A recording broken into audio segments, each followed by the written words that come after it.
When planning your virtualization project, you have to account for the storage capacity that you will need. This process, known as capacity planning, is the process of determining and forecasting the production capacity needed to meet the service demands of your system.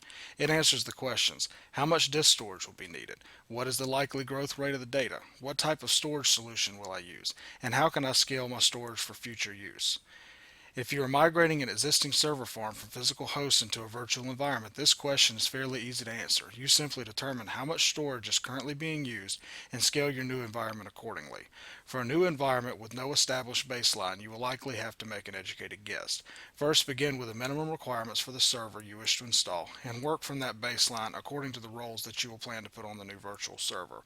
For both of these scenarios, always provision more storage than you think you will need.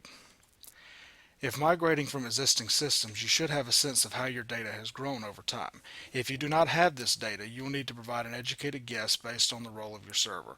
For instance, you will have a far slower rate of growth with a DNS or an LDAP server than you would for one that was being used for, say, a transactional database. There are three types of storage to choose from when virtualizing, and each have their pros and cons. The three types are DAS, which is local attached block storage; NAS, which is a network accessible file system of storage; and SAN, which is a network accessible block system of storage.